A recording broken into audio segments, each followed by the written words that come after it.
Dans cette vidéo, nous allons voir comment calculer un produit scalaire avec la méthode des normes.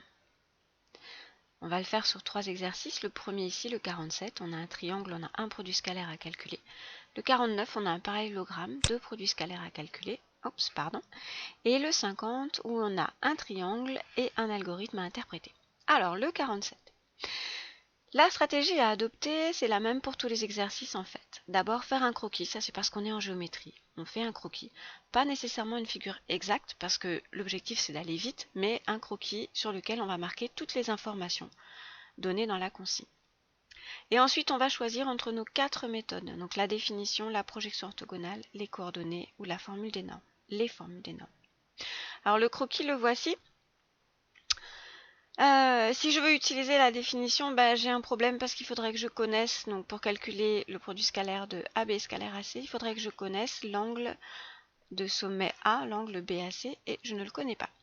Avec la projection orthogonale, je pourrais vouloir projeter B sur AC, ça me donnerait AH fois AC, mais AH, je n'ai pas moyen de le calculer. Même chose, si je voulais projeter C sur AB, je serais un peu coincée. Les coordonnées, alors je pourrais mettre un axe des abscisses ici, qui serait dirigé suivant la droite AC, un axe des ordonnées qui serait directement perpendiculaire, mais le problème c'est que je n'ai aucun moyen de trouver l'ordonnée du point B, donc je serais coincée. Du coup, il me reste les formules des normes. Alors, ces formules, elles sont dans votre cours, donc on en a deux. Produit scalaire de U scalaire V égale ici avec la norme de U plus V au carré, ou bien en dessous avec la norme de U moins V au carré. Donc vous pouvez les apprendre par cœur si ça vous fait plaisir. Personnellement, je vous le déconseille.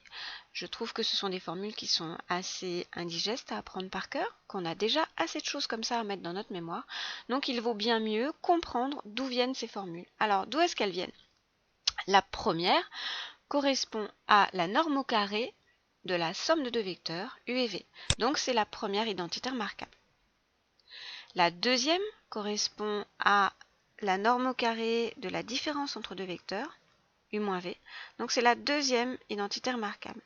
Pour choisir entre les deux, on va regarder les données de la consigne. Donc ici, AB scalaire AC, ou bien ça va utiliser AB plus AC, somme des deux vecteurs.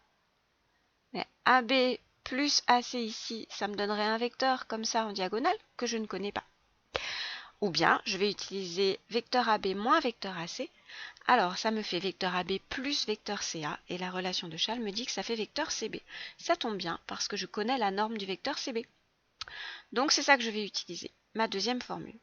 Mais comme je disais précédemment, je ne tiens pas à mémoriser cette formule.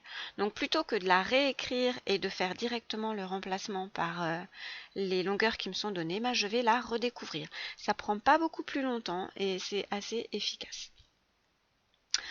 Alors, ma deuxième identité remarquable, donc appliquée au vecteur AB et au vecteur AC, va me donner norme de AB au carré, moins 2 produits scalaires AB scalaire AC, plus norme de AC au carré. Donc vecteur AB moins vecteur AC, ça fait le vecteur CB, donc ça correspond à la norme du vecteur CB au carré, ou encore la distance BC au carré.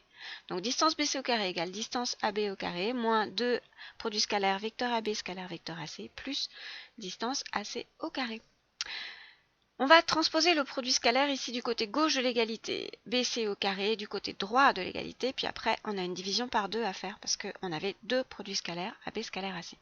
On obtient finalement produit scalaire AB scalaire AC est égal à 1 demi de AB carré plus AC carré moins BC carré. Je remplace par les longueurs qui me sont données et je trouve 10. Deuxième exercice. Alors, la stratégie, je la remets, mais en fait ici, j'ai déjà une étape que je peux sauter puisque j'ai une figure, donc pas besoin de faire un croquis. Donc ça, c'est pratique.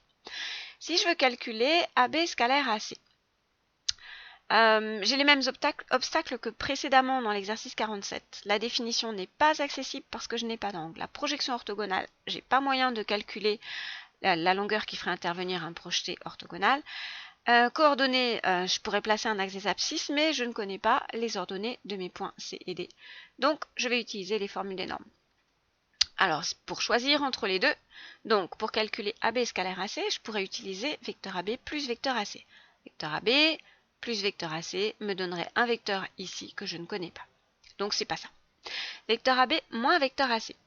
De la même manière que tout à l'heure, je vais ici prendre vecteur AB plus vecteur CA, utiliser la relation de Chasles, ça fait vecteur CB. Vecteur CB, je connais sa norme ici, elle vaut 3. Donc je suis contente, c'est ça que je vais faire. Je développe ma deuxième identité remarquable, blablabla, blablabla, c'est exactement pareil que tout à l'heure.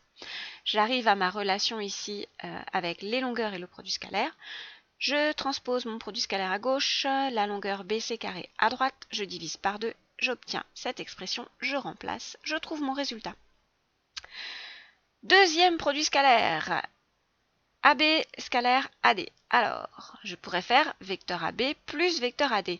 Ah, mais ça marche parce que c'est la configuration du parallélogramme qu'on a vu en seconde. Ça me donne le vecteur AC et la longueur du vecteur AC, je la connais. Donc c'est ça que je vais utiliser. Alors, je vais développer ma première identité remarquable. Ça fait norme de AB au carré plus 2 produits scalaires AB scalaire AD plus norme de AD au carré.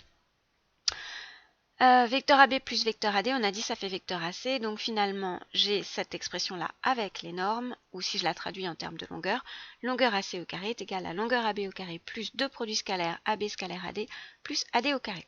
Donc ce qu'on va faire maintenant, c'est qu'on va transposer ici la longueur AB au carré à gauche, transposer la longueur AD au carré à gauche également, et on va diviser par 2. Ça me donne finalement produit scalaire de AB scalaire AC est égal à 1 demi AC au carré, moins AB au carré, moins AD au carré, je remplace par les longueurs et je trouve mon résultat. Troisième exercice, j'ai un triangle avec les côtés qui sont notés ici par des lettres. J'ai une fonction Python, il faut que j'arrive à l'interpréter. Alors la stratégie, je peux encore une fois la réutiliser, je vais faire mon croquis. Alors entre parenthèses, ici, les notations qu'on a utilisées pour les longueurs des côtés sont assez usuelles, c'est habituel de noter la longueur du côté opposé au sommet grand B avec la lettre petit b. Et pareil pour le sommet grand C, le côté opposé à une longueur notée petit c, le sommet grand A, le côté opposé à une longueur notée petit a. Alors, bon, vous allez me dire, ça m'avance pas beaucoup parce que ma formule, comment la mettre en relation avec ma figure. Ce qui va m'intéresser particulièrement, c'est ici le moins c au carré. Pourquoi celui-là plutôt que les deux autres? Parce que les deux autres, ils sont pareils. Ils ont des plus devant. Moi, je m'intéresse à celui qui est différent. Alors, ce c au carré, c'est la norme de AB au carré. Le vecteur AB, c'est vecteur AC plus vecteur CB. Ou encore vecteur CB moins vecteur CA. J'ai donc ma deuxième identité remarquable que je développe en CB carré moins 2 produits scalaires CB scalaire CA plus CA carré. Maintenant, on va faire nos transpositions, là comme tout à l'heure. J'obtiens produit scalaire CB scalaire CA est égal à 1 demi de A carré plus B carré moins C carré. Et vous voyez que cette expression, c'est exactement celle que j'avais dans mon algorithme. Donc, la fonction qu'on m'a donnée correspond au calcul du produit scalaire CB scalaire CA. Alors, ici, là, pourquoi est-ce que j'ai choisi de passer par une soustraction? C'est pas parce que j'avais à tout prix envie d'avoir une soustraction, mais c'est parce qu'il était important pour moi d'obtenir un produit scalaire avec deux vecteurs de même origine. Donc, produit scalaire AC scalaire CB, ça ne me convenait pas. Il me fallait deux vecteurs d'origine C.